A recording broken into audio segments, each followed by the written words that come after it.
먼저 밸류라인 센싱에 관련된 이제 MSP430 디바이스입니다. 그래서 보시는 것처럼 처음에 내용이 그 25 펑션이 25센트에 할 수 있다. 그래서 뭐 거의 저희가 제품군 만든 것 중에서 MCU 중에서는 가장 싼 솔루션이라고 생각하고 있습니다. 기존의 그 픽스드 펑션을 갖고 있는 MCU하고의 이 디바이스가 뭐가 차이가 있냐 그러면 사실은 이제 세 가지 카테고리로 나눠서 말씀을 드릴 수 있는데 이 디바이스는 사실 이제 MCU 계열이니까 기존의 픽스드 펑션을 제공하고 있는 그런 디바이스하고는 좀 차별화가 있다라는 거고요. 그래서 프로그래머블 하다라는 건데 사실 뭐 MCU니까 당연히 프로그래머블 하고요. 그 다음에 코드를 리유즈할 수 있다라는 거는 사실 이제 430 계열에 저희가 쓰고 있는 컴파일러라든가 개발 환경들이 있는데 그거를 같이 리유즈해서 쓸 수 있다라는 거고요. 그 다음에 로코스트라고 하는 게 또 하나의 장점이겠죠. 로코스트는 저희가 기존에 팔고 있던 제품들이 약간 싸지 않은 제품들을 팔고 있었는데 거기에 이제 추가해서 포트폴리오를 좀 이렇게 다변화시키면서 25센트에 뭐 25가지의 디프트 서로 다른 펑션을 쓸 수 있는 제품을 출시하게 됐다라는 겁니다. 그래서 그 안에 이제 피처들이 어떤 것들이 있는지 하나하나 소개를 말씀을 드리겠습니다. 기본적으로 이제 네 가지 카테고리를 말씀을 드릴 수 있습니다. 하나는 그 타이머에 관련된 펑션하고, 그다음에 또 하나는 펄스 와이드 모듈레이션이라고 해서 저희가 이제 뭐 PWM이라고 보통 얘기를 하긴 하는데 이런 피처가 있고, 그 다음에 시스템 관련된 피처, 그 다음에 커뮤니케이션 펑션 이런 것들이 있습니다. 그래서 이거는 뭐 EVM 보드는 내용은 그림은 아니고요. 이게 이제 저희가 밸류라인 센싱에서 각각에 할 수 있는 펑션들에 대한 이제 그 블럭을 그냥 그림으로 만들어 놓은 겁니다. 첫 번째로 그 타이머 펑션에 대한 걸 말씀을 드리면 사실 이제 이 디바이스는 그 익스터널 클락을 쓰던가 아니면 인터널 오실레이터 뭐 인터널 클락을 쓰던가 할 수 있죠. 그래서 클락을 쓸 수 있다는 게 어떤 장점이 있냐 그러면 보통 이제 어떤 시계의 펑션 피처를 쓸 수 있다라는 거죠. 그래서 뭐 세븐 세그먼트를 써가지고 LED 뭐 스탑워치를 구현한다거나 아니면 어떤 익스터널 이벤트가 있는데 어떤 이렇게 외부에서 어떤 자극이 있을 때 그것들을 주기적으로 체크를 한다거나 이런 피처를 쓰려고 그러면 뭔가 이 타이머의 펑션이 필요하겠죠. 그리고 픽스드 돼 있는 뭐 타이머 IC나 이런 것들은 뭐 주기적으로 깨나는 시간이 약간 고정돼 있는데 내가 인터벌 타임으로 뭐 1초만 한번 깼다가 아니면 10초에 한번 깼다가 이런 식으로 뭔가를 바꿀 수 있습니다. 그래서 그런 것들이 사실 이제 MCU 베이스에 뭐 클럭을 내장하고 있는 디바이스니까 그런 것들이 가능하겠죠. 그 다음에 이런 볼테지 모니터링의 타임 스탬프라고 하는 거는 주기적으로 깨나서 주변에 있는 ITO라든가 센서, ITO에 관련되어 있는 뭐 그런 센서라든가 이런 것들, 그 다음에 시스템에 관련된 것들, 이런 것들을 주기적으로 모니터링을 할 수 있습니다. 그래서 그런 것들이 이제 인터널이나 익스터널 클락을 갖고 있는 MCU에서 쓸 수 있는 기능들이고요.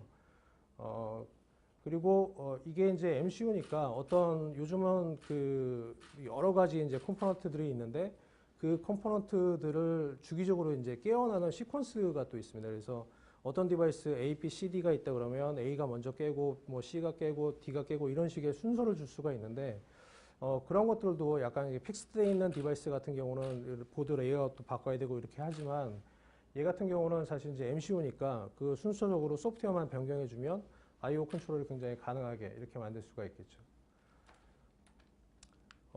다음은 PWM 와이드, 그러니까 펄스 와이드 모듈레이터에 관련된 기능들입니다. 이 디바이스는 안에 덱이라고 하는 디지털을 아날로그로 바꿔주는 컨버터하고 그 다음에 아날로그를 디지털로 바꿔주는 ADC라고 하는 디바이스가 내장이 되어 있습니다. 그래서 이런 것들 하고 그 다음에 내부적으로 들어있는 타이머라는 거를 써서 여기 보시는 것처럼 아날로그 인풋을 받아서 PWM 아웃풋 내준다. 이런 건 예를 들어서 뭐 센서에서 나오는 보통의 센서들은 아웃풋이 이렇게 볼테지 레벨로 보통 이렇게 밖에서 나옵니다. 아날로그 타입으로 밖에 나오는데 걔를 디지털로 정량화를 시킬 수 있죠. 그래서 센서의 상태 같은 것들을 디지털로 바꿔주는 거. 그런 아웃풋을 낼 수가 있고요. 그 다음에 또 듀얼 아웃풋 APT PWM 덱이라고 하는 것들은 예를 들어서 쓴다고 그러면 한 개의 포트는 덱으로 해가지고 그 다음에 정전압을 내주고 하나는 사인웨이브 뭐 250kHz의 뭐 사인웨이브를 계속 펄스를 내준다든가 이런 형태를 쓸 수 있습니다. 이것도 역시 마찬가지로 이 MCU의 베이스에 이제 기본적으로 이 디바이스니까 이런 것들이 가능하겠죠. 그래서 이 저가임에도 불구하고 사실 뭐 대기라든가 뭐 그다음에 ADC라든가 이런 것들이 내장돼 있어서 이런 모터 컨트롤, 서버 모터라든가 스탬핑 모터 그다음에 이런 것들을 쓸 수가 있겠죠. 그리고 이걸 쓴다 그러면 또 뭐 UART 커뮤니케이션 써가지고 이런 LED 같은 것도 이제 RGB 컬러를 제어한다거나 이런 게 할 수 있습니다. 그래서 보통 이런 거 제어하는 거 이런 것도 가격이 보통 1불대 이제 MCU를 쓸 수 있는데 굉장히 저가형에서도 이런 걸 쓸 수가 있겠죠.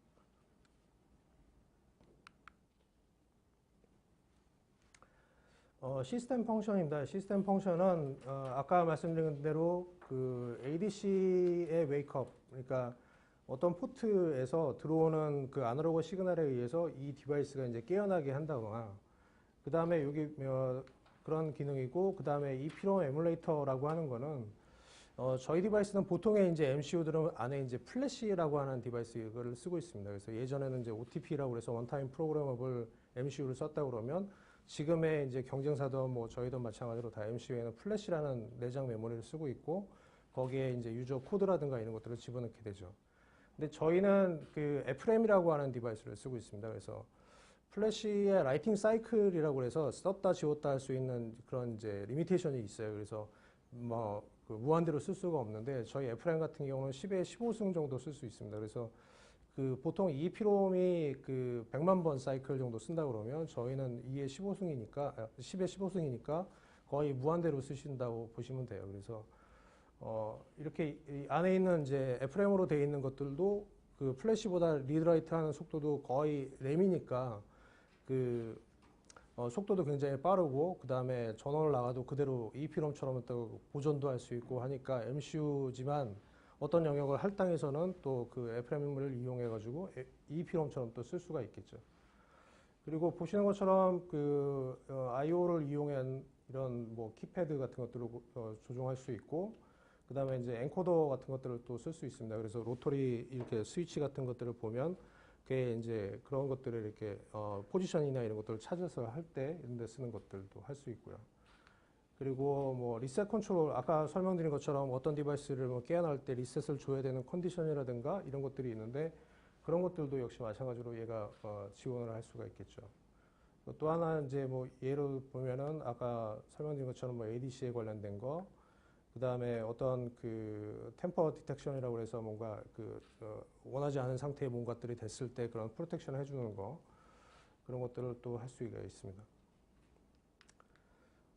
커뮤니케이션에 관련된 피처인데요. 이거는 보시는 것처럼 이제 이거는 예를 써놓은 건데 보통 싱글 와이어 커뮤니케이션, 그 다음에 SPIO 익스펜더, 그 다음에 UART 브릿지, 뭐 UART SPI 브릿지 이런 것들이 있는데 싱글 와이어 커뮤니케이션은 보통 이제 호스트하고 커뮤니케이션을 할 때 보통 이제 뭐 ISQC 같은 경우는 두 라인, 뭐 UART 같은 경우는 매드 라인이 필요하고, 근데 싱글 와이어로 어떤 제품들은 이제 커뮤니케이션 하는데 용도로 쓸 수 있습니다. 근데 이런 것들을 쓸 수 있거나 또 IO 익스펜더 같은 경우는 어떤 디바이스가 있는데 걔가 갖고 있는 IO가 좀 이렇게 인풋 아웃풋 하는 포트가 좀 모자르다 그러면 SPI 포트를 이용해 가지고 얘를 제어해서 IO처럼 또 쓸 수가 있겠죠. 얘가 갖고 있는 또 IO가 많으니까. 그리고 UART 브릿지 같은 경우는 그 예를 들어서 A라는 그 시스템이 있고 또 B라는 시스템이 있는데 중간에 내가 그 데이터를 어떤 전송을 할 때 거기다가 어떤 바이트나 어떤 데이터를 추가로 해야 된다. 이럴 경우는 중간에 이제 뭔가의 시스템을 구현할 때는 큰 헤비한 시스템을 넣기는 어렵고 약간 이렇게 브릿지 같은 형태만 만들면 되거든요. 그래서 그런 거 할 때는 이제 간단하게 하나 집어넣고 프로그램을 짜면 굉장히 쉽게 할 수 있겠죠. UART나 SPI 브릿지도 역시 마찬가지로 그런 식으로 할 수 있습니다. 그래서 지금 요 설명드렸던 그 피처가 아까 초기 처음에 모두에 말씀드렸던 25개의 피처처럼 돼 있어서 그 유저가 그 다큐멘트를 다운로드 받거나 아니면 레퍼런스 소스 코드를 사이트에서 받아가지고 그대로 저희 컴파일러에서 구현할 수 있는 그런 시스템으로 돼 있습니다. 그래서 이러한 피처들을 이렇게 저가의 디바이스에서 제공할 수 있다라는 겁니다. 여기 있는 모든 이런 피처들을 그 저희가 라이브러리 형태로 제공을 하게 되어 있습니다. 그래서 뭐 개발하시는데 이러한 기능들이 필요하다 그러면 쓸 수 있겠죠. 그래서 모두에 말씀드린 것처럼 25센트짜리 디바이스에서 이런 기능들을 쓸 수 있다라는 게 키 핵심입니다. 그래서 저희가 두 가지 패밀리가 일단 이렇게 나눠서 볼 수 있는데요. 보통 저희 이제 TI가 홈페이지를 좀 개편을 좀 많이 해서 모든 정보들은 대부분 이제 TI 웹사이트에 포함이 되어 있습니다. 그래서 제 생각에는 제품을 구매를 하신다거나 아니면 EVM이나 샘플 이런 것도 그 다음에 각각의 관련된 테크니컬 다큐멘트, 그 다음에 레퍼런스 디자인, 코드 이런 것들을 다 쉽게 웹사이트에서 보실 수가 있고요. 그 중에 이제 MSP라고 들어가 보시면 세 가지 카테고리가 있습니다. 하나는 캡티베이트라는 거하고, 그 다음에 밸류 라인 센싱, 그 다음에 하이 퍼포먼스 이런 식으로 되어 있는데, 보통 요거는 아까 말씀드린 이제 로코스트니까 밸류 라인 센싱에 대한 제품군들이고, 그 제품군들 중에서는 아까 오늘 이제 릴리즈하게 되는 요 두 개의 제품하고 기존에 이제 나왔던 제품들이 이렇게 쭉 있습니다. 그래서 코드는 다 릴리즈가 가능하겠죠. 430 계열이니까. 그래서 보시는 것처럼 0.5kB의 플래시, 그러니까 FRAM이 내장되는 메인 메모리가 있는 이 디바이스하고, 그 다음에 여기서 1kB 메모리가 갖고 있는데, 10비트짜리 ADC가 있는 거, 또 이 뒤로는 이제 메모리가 좀 이렇게 증가되어 있는 디바이스. 거기서 약간 메모리가 더 필요한 디바이스가 있다 그러면, 요 같은 경우는 그 2311 같은 경우는 여기에 보시는 것처럼 그 앰플리파이어가 내장되어 있고, OP앰프가 또 있습니다. 그리고 얘는 I/O가 좀 많죠. 이렇게 60개 I/O가 있고, 그 다음에 메인 메모리도 16KB. 그리고 얘는 보시는 것처럼 다이 사이즈가 굉장히 작습니다. 2.5 x 2.9 정도 되는 이제 다이 패키지 같은 BJ도 타입도 있고, 마지막에는 4133 같은 경우는 이런 디바이스 같은 경우는 이제 LCD 컨트롤을 할 수가 있죠. 그래서 이러한 것들이 사실은 이제 로코스트 제품 계열 중에 하나고요. 제품 계열이고, 그 다음에 이런 것들을 이용해서 원하는 데에 그 적당한 제품군을 선택해서 제품을 개발한다 그러면 되게 쓸 수 있는 포트폴리오가 약간 확장되어 있다라는 측면에서 말씀드릴 수 있습니다. 이 제품군하고 마찬가지로 이제 런치패드라고 해서 저희가 스타트kit처럼 이런 걸 만든 그런 것들이 있는데, 런치패드를 또 릴리즈하게 됐습니다. 그래서 FR2433이라는 요 런치패드를 만들게 됐고요.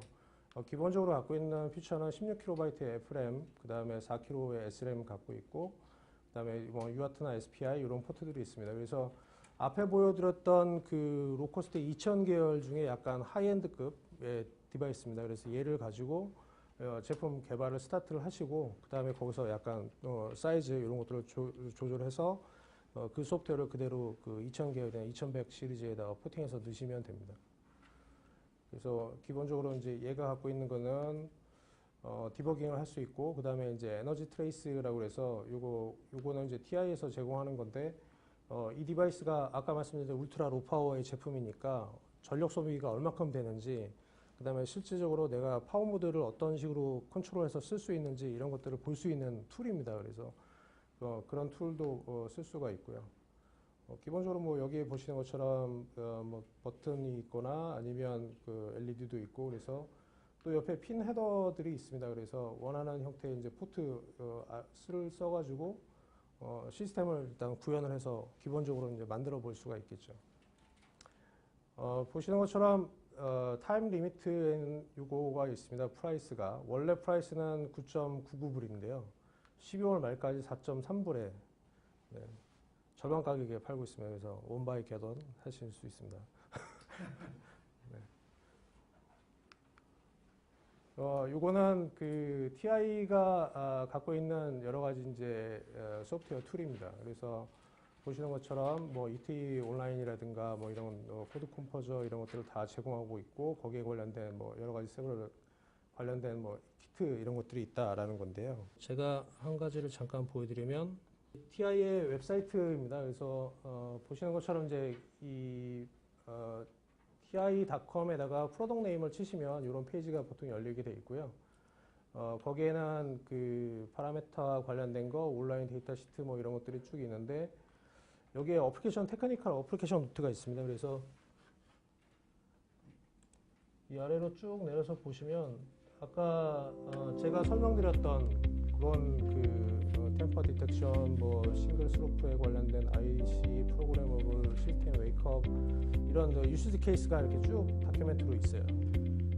또 한 가지는 DV, 그러니까 디벨롭먼트 관련된 dv.ti.com이라는 사이트를 가면 그런 것들을 볼 수 있죠. 그래서 CCS라고 해서 저희가 개발하는 툴이 있습니다. 코드 컴포저라고 해서 보통 PC에 다운로드해서 그거를 이제 코딩도 짜고 컴파일도 하고 이러는 건데 이거를 그 클라우드에서 그냥 할 수 있습니다. 그런 툴이라든가 그다음에 구이라든가 뭐 이런 것들 여러 가지 것들을 이제 볼 수가 있죠. 보통 이제 얘 들어가서 이렇게 보시면 그 디바이스에 대한 다큐멘트라든가 아까 설명드린 그 소프트웨어에 관련된 것들 그래서 430